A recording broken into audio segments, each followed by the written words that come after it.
کیا یہ بسم اللہ الرحمن الرحیم جزو سورہ ہے؟ ہمارے علماء کی ایک بڑی تعداد اسے سورے کا جز مانتی، سوائے آقا سیستانی کے اختلاف کے، جو بھی کچھ اور علماء کا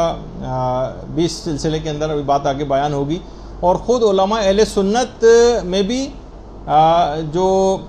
3 گروہ ہیں، خود فقہ شافعی کے اندر ضروری ہے کہ سورے سے پہلے بسم اللہ پڑھی جائے۔ یہ صرف ہم اکیلے ہی نہیں یہ بات کہتے ہیں، خود فقہ شافعی میں بھی ہے۔ البتہ ان کے اندر ہے کہ جہری نمازوں میں بلند آواز سے کہی جائے اور اخفاتی نمازوں میں آہستہ آواز سے بسم اللہ پڑھی جائے۔ فقہ حنبلی میں دل ضروری تو ہے بسم اللہ پڑھنا سورے سے پہلے، لیکن دل ہی دل میں، زبان پہ نہ ہو، دل ہی دل میں پڑھی جائے۔ یہی وجہ ہے کہ جو لوگ خانہ کعبہ اور مسجد نبی وغیرہ نماز کے لیے جب جاتے ہیں اور وہ جا کے اکثر حیران ہوتے ہیں کہ تکبیرۃ الاحرام کے بعد بہت دیر بعد الحمدللہ رب العالمین کی آواز آتی ہے اور بسم اللہ نہیں ہوتی، تو وہ دل ہی دل میں فقہ حنبلی والے پڑھتے ہیں، کیونکہ وہاں فقہ حنبلی ہے سعودی عرب میں۔ اسی طریقے سے فقہ مالکی اور فقہ حنفی میں بہت سے علماء کہتے ہیں کہ ممنوع ہے، البتہ آقا خوئی نے لکھا ہے کہ ان کے بھی علماء کی کثیر تعداد اس کی قائل ہے، اگرچہ وہ عمل اس کے خلاف کرتے ہیں۔ تو بہرحال اب اتنا وقت نہیں ہے اس کی بھی تفصیل میں جانے کا، اور آیت اللہ سیستانی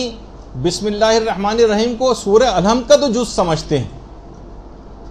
البتہ دیگر سوروں کے جز ہونے میں اشکال کو سمجھتے ہیں کہ اس میں اشکال ہے، دیگر سوروں میں بسم اللہ جز نہیں ہے سوروں کا۔ یہ آقا سیستانی کا ایک انفرادی مسئلہ، باقی سب علماء تو اس کے قائل ہیں کہ بسم اللہ الحمد کے علاوہ دیگر سوروں کا بھی جز ہے، لیکن آقا سیستانی کہتے ہیں صرف الحمد کا جز ہے، باقی سوروں کا جز نہیں۔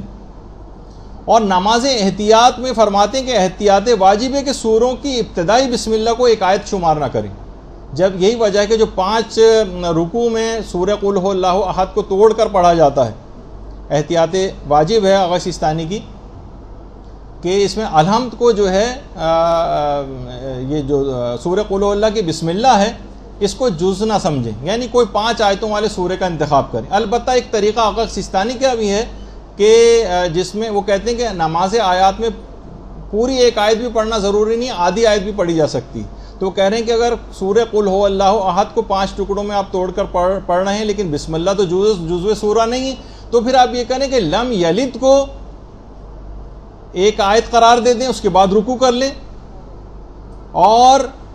ولم یولد کو دوسری آیت قرار دے کے ایک اور، تو اس طرح سے 5 کا ایک عدد مکمل کر لیں۔ البتہ جو دیگر علماء ہیں وہ کہتے ہیں کہ جزو سورہ ہے، صرف آقا سیستانی کا ایک اختلاف ہے۔ اور ایک آخری مسئلہ کہ کیا بسم اللہ پڑھنے سے پہلے سورے کا تعین کرنا ضروری ہے، کہ میں اس سورے کی بسم اللہ پڑھنے جا رہا ہوں۔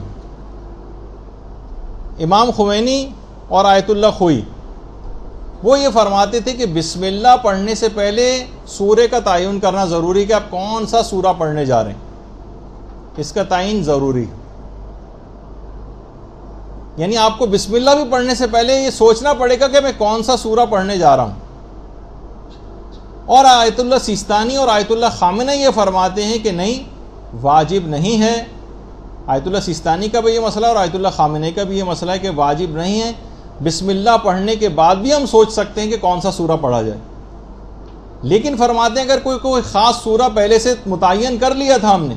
اور پھر کوئی اور دوسرا سورہ ہماری زبان کے اوپر آ گیا تو احتیاط لازم ہے کہ بسم اللہ کو دوبارہ کہا جائے۔ برحمتک یا ارحم الراحمین وصلی اللہ علی محمد